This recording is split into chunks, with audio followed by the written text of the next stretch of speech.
안녕하십니까. 오늘 사민곡 강의 시작하겠습니다. 만나서 반갑습니다. 제 이름은 박영한입니다. 자, 여러분 제일 힘든 게 고전문학이죠. 그 가운데 가사문학이 제일 힘들 것입니다. 그렇지만은 천천히 꼼꼼하게 준비를 하고 공부를 하신다면은 어려운 것도 없을 겁니다. 그리고 옛날 말도 우리나라 말이기 때문에 조금만 신경을 쓰신다면은 좋은 결과 나올 것이니까 전혀 걱정하지 마시고 제가 강의한 대로 잘 따라와 주신다면은 좋은 결과가 있을 것입니다.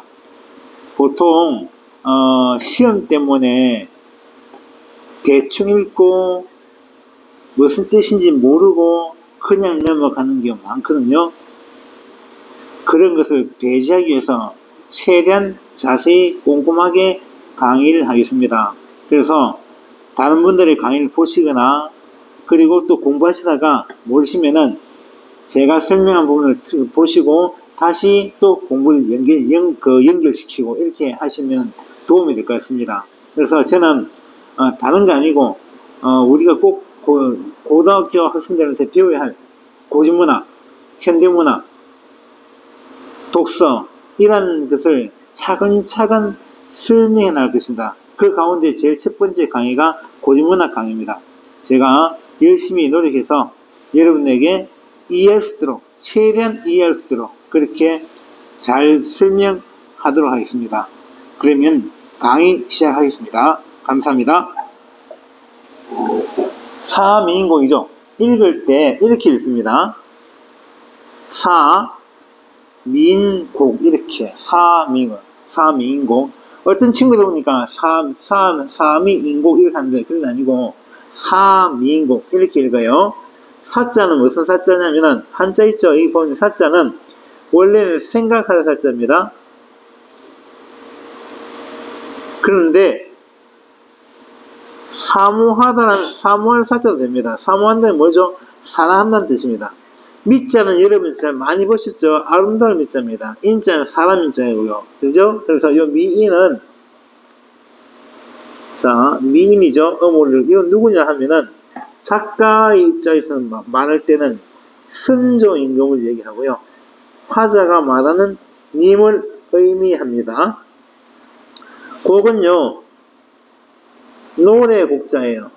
물론 구불곡자도 있지만은, 여기서는 노래곡자입니다. 그래서 사민곡을 풀이해보면은 미인을 즉 님을 사랑하는 노래, 님을 향한 사랑의 노래 이렇게 풀이할 수 있겠죠.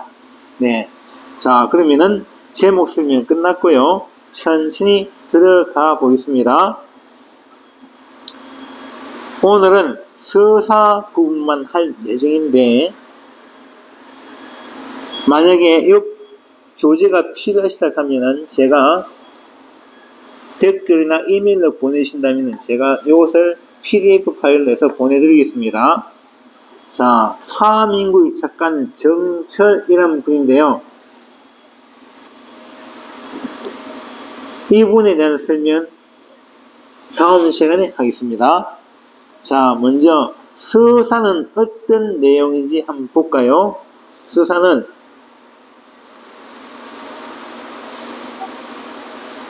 자, 임과의 인연과 이별 후의 그리움을 나타내고 있습니다. 자, 인연이 있죠. 이별이 있죠. 그리고 그리움이죠.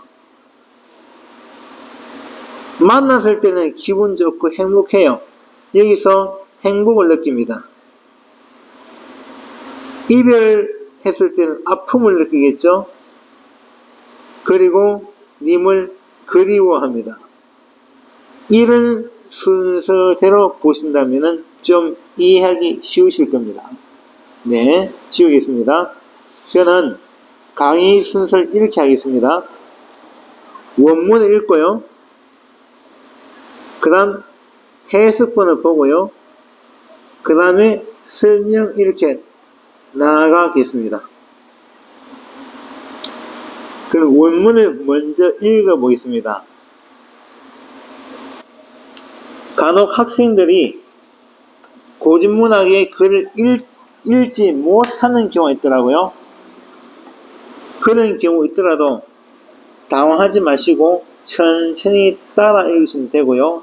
그리고 고전에 나오는 단어가 어려워요. 어려운 것도 있거든요. 그런데 몇 개 안 돼요. 그렇지만은 어렵다 생각하지 마시고 뜻을 적어드리면은 그냥 외우지 마시고 여러 번 읽어서 이해하시면 됩니다.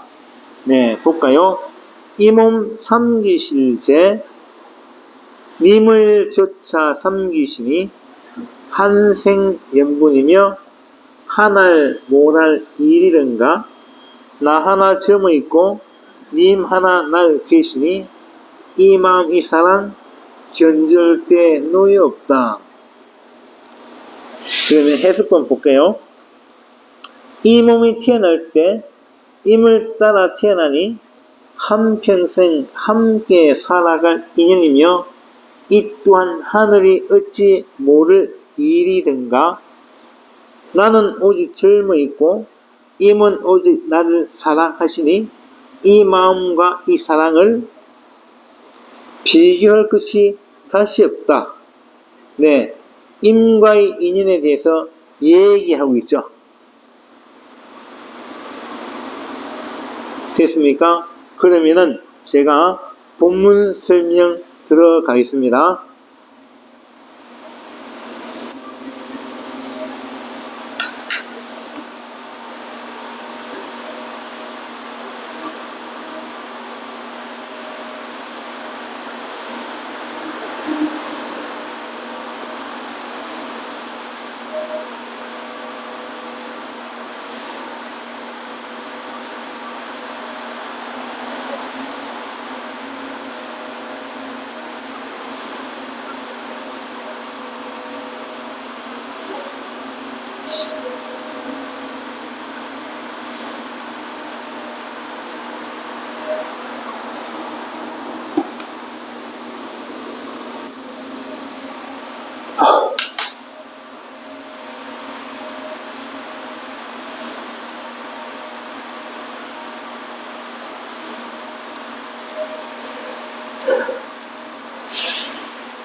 자, 그러면 넘어갈까요?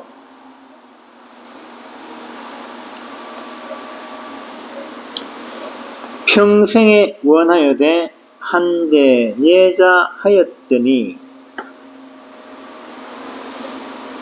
늙어야 무사일로 외워두고 그리 남고 엊그제 님을 모셔 광안전에 올랐더니 그 들에 어찌하여 하계의 날이 오니 올적의 빗머리 흐트러진 뒤 3년일세 연집은 인내만은 눌 위하여 고이할고 마음에 맺힌 시름 tiptip이 사여이셔 진난이 한숨이요 디난이 눈물이라 인생은 유한한데 시름도 거지없다. 해석본 읽어보겠습니다.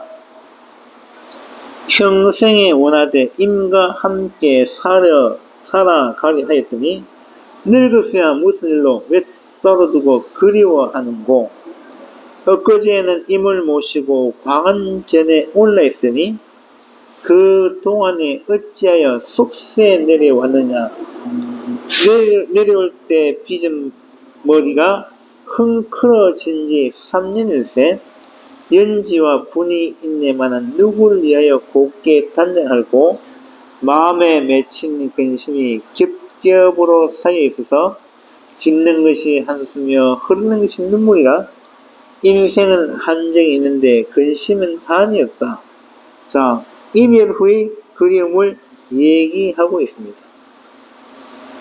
됐죠? 자, 볼까요?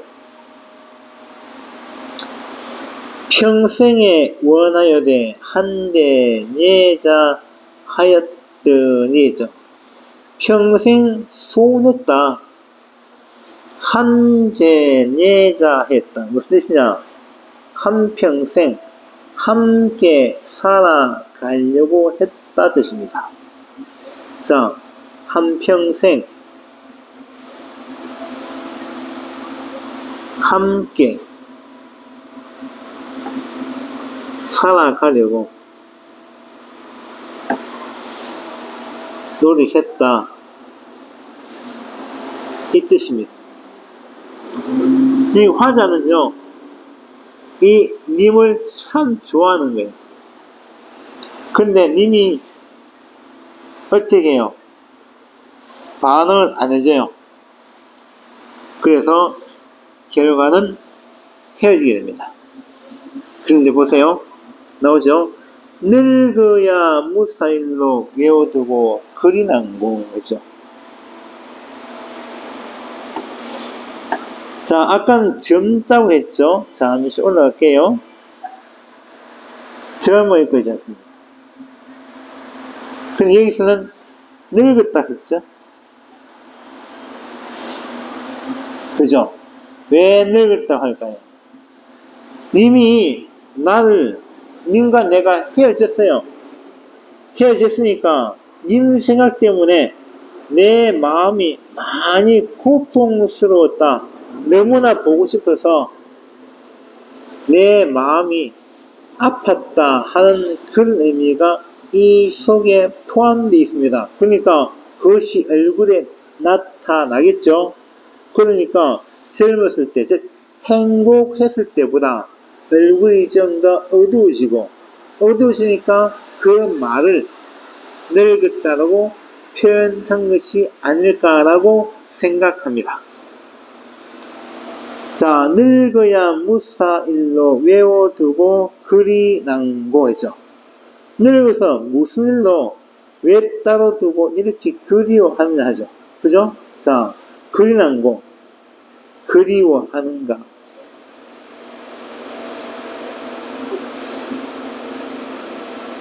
됐죠?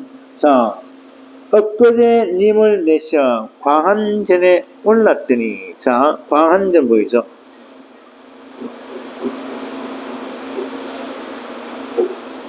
보세요. 엊그제는 얼마 전까지입니다.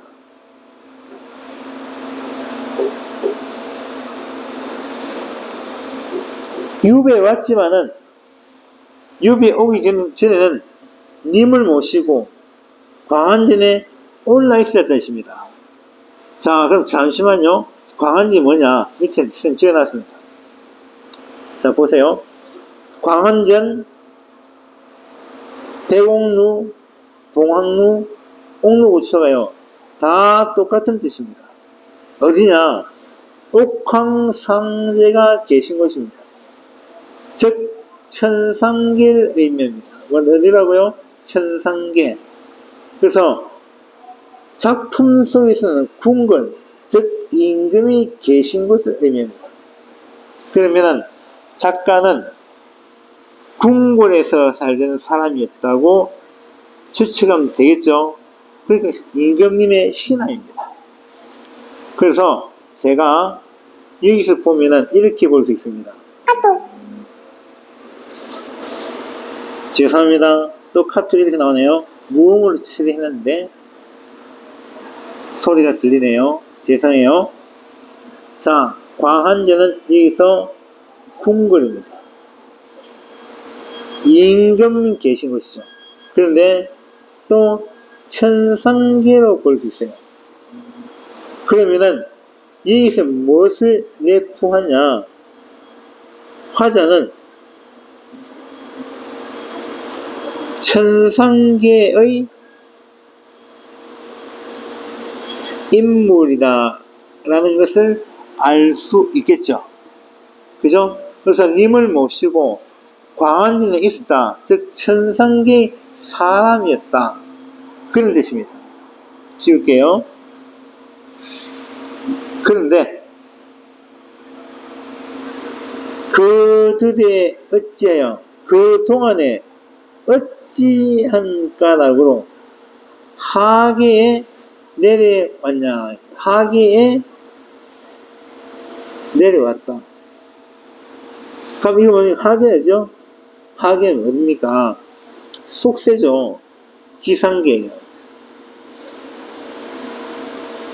즉 속세입니다. 그러면은 천상계 인물이 지상계로 내려왔다는 얘기죠. 그죠? 자, 그러면은 고전 소설에는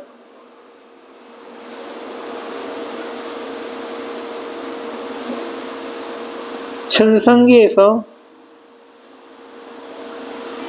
지상계로 내려온 후 인물 완성후 다시 천상계로 되돌아갑니다. 이런 소설은 위에서 내려왔다고 얘기하죠. 그래서 어떻게 합니까? 즉강소설이라고 합니다.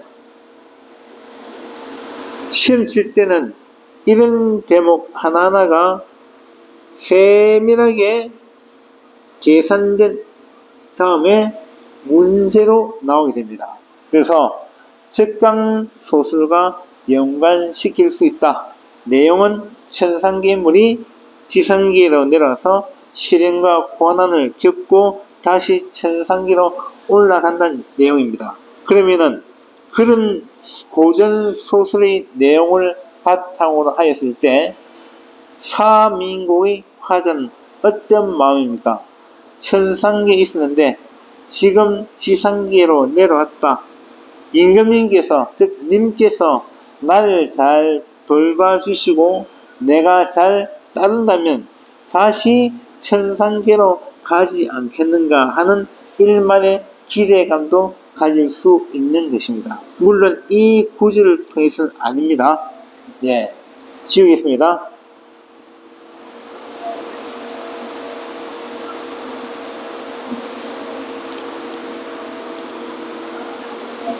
자, 올적에 비스머리 흩트른 뒤 3년일세. 여기서 무엇을 느낍니까? 님과의 이별이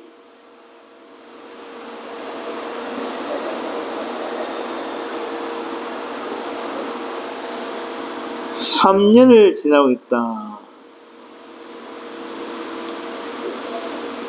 3년을 지나고 있다는 의미입니다. 그래 보세요. 연지분 보이죠? 연지분. 이거 여자분들 화장품입니다. 그래서 연지분에서 화자가 여성임을 알 수 있습니다. 그죠? 화자가 여성임을 알 수 있습니다. 자, 그러면은 3년 동안 헤어졌고요. 그래서 화장품이 있지만은 누구를 위하여 곱게 단장할 것인가? 즉 님이 있어야만 내가 화장을 하고 예쁜 차림으로 있을 것인데 머리도 빗겠죠. 그런데 님이 없어요. 님이 없으니까 누굴 위해서 내가 예쁘게 단장하겠는가 하는 그런 의미입니다. 그래서 님이 없으니 예쁘게 단장해봐야 소용이 없다, 이 뜻입니다. 됐죠? 네. 지우겠습니다.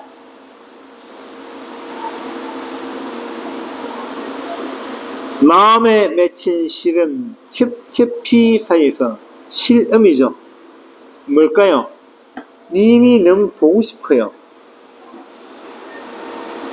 님을 볼 수 없는 안타까움. 이 안타까움이 첩첩이 쌓여 있다. 내 마음속에, 즉 화자의 마음속에 계속 쌓여 있어서 이게 잘 허물어지지 않는다라는 의미입니다. 그러니까 짓는 것이 한숨이요, 흐르는 것이 눈물이다. 그러니까 한숨과 눈물로 세상을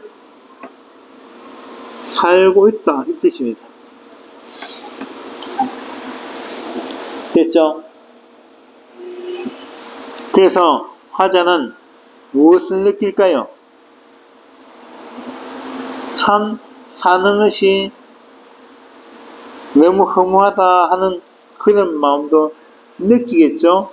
그래서 인생은 유한한데 시름도 거지없다. 그러니까 살아가는 삶은 한정이 있는데 내 마음속에 근심걱정은 끝이 없구나, 이렇게 풀이를 할 수 있습니다.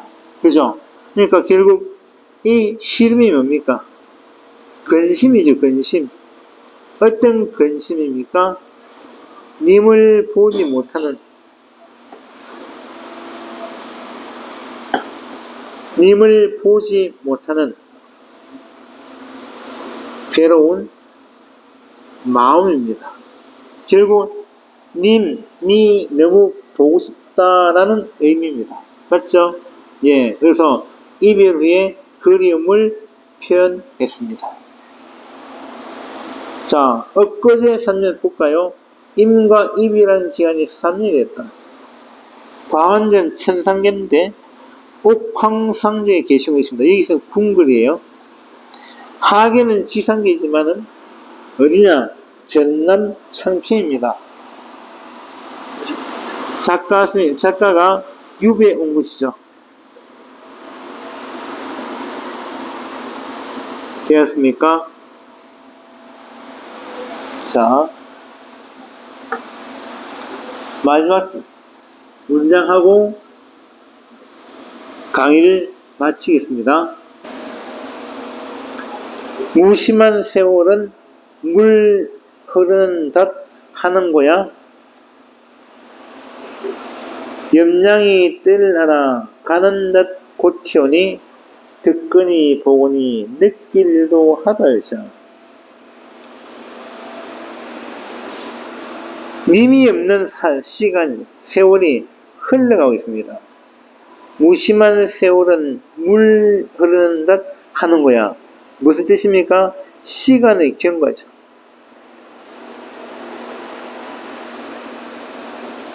물 흐르는 듯 됐죠. 듯. 무슨 법? 직유법. 그래서 보통 이렇게 나오죠. 비유적 표현.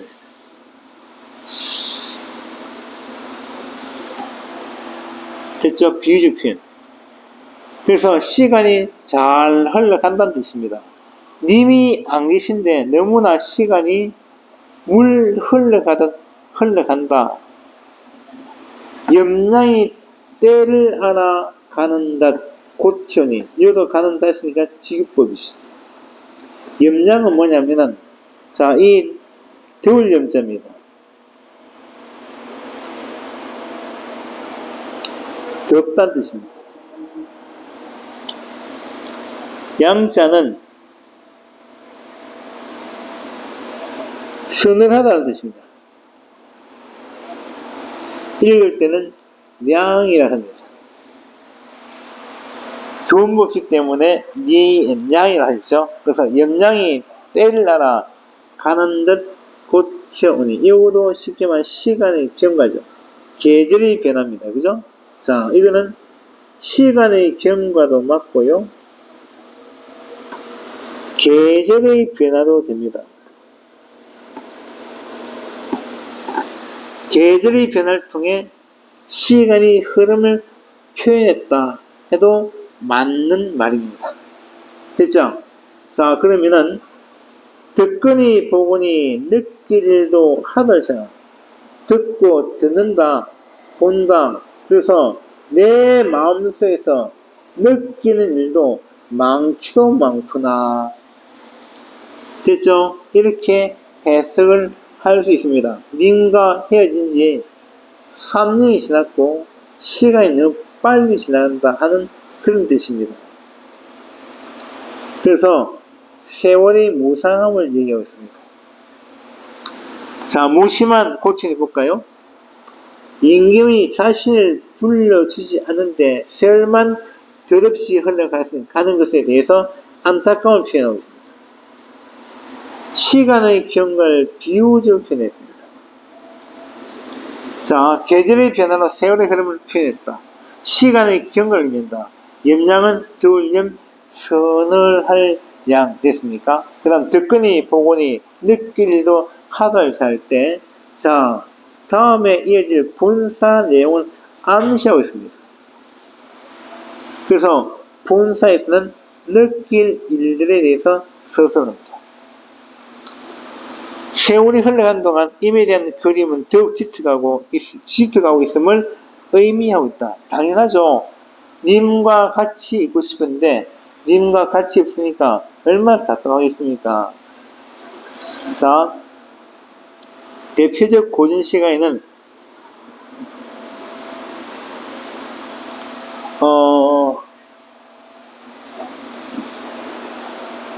그래서 보통 동동도 보면은 님이 같죠. 그래서 님이 없는 긴 밤을 혼자 보낸다는 내용이 나옵니다. 그죠? 또 뭐가 있을까요? 유배 가사의 입장에서 봤을 때는 정과정이란 고려 가요를 볼 수 있습니다. 이거는 유배에 대한 얘기입니다. 유배 간 작가가 자신을 하소연하고 있습니다. 그죠? 이런 고전 가사와 고전 시가가 만나서 문제를 만드는 겁니다. 그래서 여러분들께서 같이 공부하면서 물론 뒤에 문제도 같이 풀 것인데 문제 풀 때 제가 하나하나 꼼꼼하게 짚어드리겠으니까 잘 따라오시면 됩니다. 그리고 공부할 때는요 이렇게 하세요. 많이 꼼꼼하게 한다고 단어를 막 외우고 하는데 그러지 마시고 본문을 한번 읽어주세요. 본문 읽기에서 가야 됩니다. 그 다음에 본문 읽으면서 해당 내용 설명한 거 같이 보는 거. 세 번째는 다시 본문을 읽어봐요.